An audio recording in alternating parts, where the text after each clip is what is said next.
नमस्कार। आज सुबह करीब 8 बजे सासाराम के पोस्ट ऑफिस चौराहे से होकर गुजरने वाले सभी लोगों की निगाहें एक ट्रक पर टिकी हुई थी, जिस ट्रक को चारों तरफ से भारी संख्या में पुलिसकर्मी घेर रखे थे। और सबसे बड़ी बात यह थी कि इस घेराबंदी में स्वयं थानाध्यक्ष भी शामिल थे।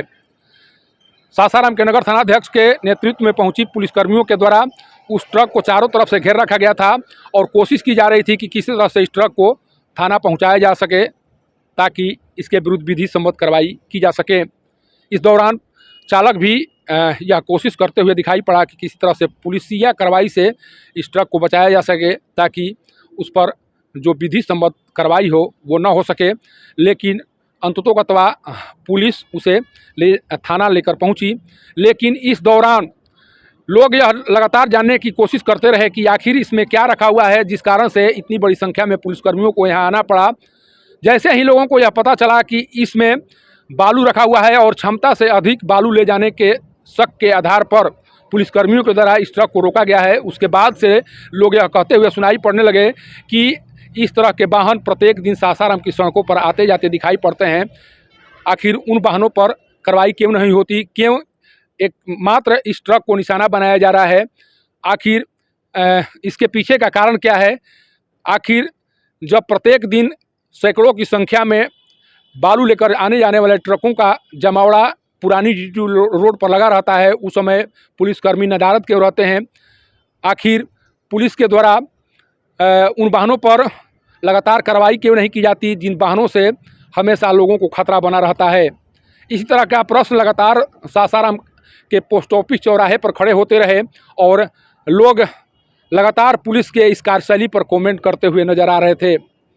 लोग यह मानने को तैयार नहीं थे कि क्षमता से अधिक बालू ले जाने के आरोप में इतनी बड़ी संख्या में पुलिसकर्मी यहाँ पहुँचेंगे और एक ट्रक के विरुद्ध इस तरह से कार्रवाई की जाएगी। कारण कि सासाराम की सड़कों पर आप अक्सर ओवरलोड बालू लेकर जाते वाहनों को देख सकेंगे, जिसमें ट्रक से लेकर ट्रैक्टर और डंपर तक शामिल है। उनके विरुद्ध शायद ही कभी कोई कार्रवाई होती हुई दिखाई पड़ती है, खासकर नगर थाना के द्वारा। लेकिन आज जिस तरह से नगर थाना के द्वारा कार्रवाई की गई एक ट्रक के विरुद्ध, वो सवालों के घेरे में रहा। वाकई में अगर लगता है नगर थाना को कि बालू लेकर जा रहे ट्रकों के विरुद्ध कार्रवाई करना ज़रूरी है, तो प्रत्येक दिन जितने भी पुलिसकर्मी हैं वो कहाँ रहते हैं?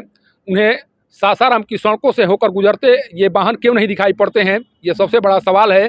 जिस तरह से देहरी विधायक फतेह बहादुर सिंह के द्वारा कल आरोप लगाए गए थे कि रोहतास पुलिस चिन्हित करके कार्रवाई कर रही है, उसका जीता जागता उदाहरण आज सासाराम के पोस्ट ऑफिस चौराहे पर दिखाई पड़ा।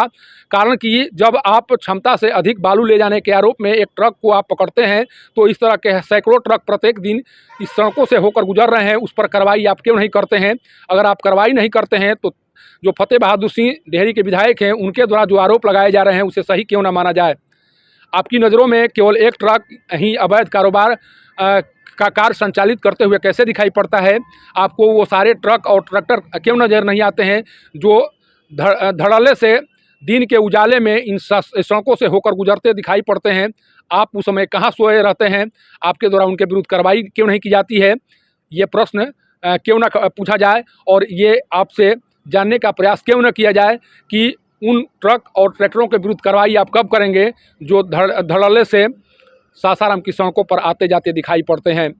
इन ट्रकों और ट्रैक्टरों से हमेशा लोगों को अपने ऊपर खतरा बना रहता है। इसके बाद में भी पुलिसकर्मी इन पर कार्रवाई नहीं करते। लेकिन आज एक ट्रक जो हो सकता है कि नियम विरुद्ध कार्य करके जा रहा था, उसको पकड़ने के लिए इतनी बड़ी संख्या में पुलिसकर्मी का आना, ये क्या बता रहा है?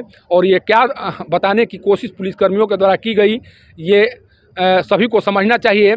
और फतेह बहादुर सिंह के द्वारा लगाए गए उस आरोप पर भी ध्यान देना चाहिए, जिसमें उन्होंने साफ कहा था कि रोहतास पुलिस के द्वारा चिन्हित करके कार्रवाई की जा रही है और रोहतास पुलिस उन्हीं पर कार्रवाई कर रही है जो उनके साथ कदम से कदम मिलाकर चलने के लिए तैयार नहीं है।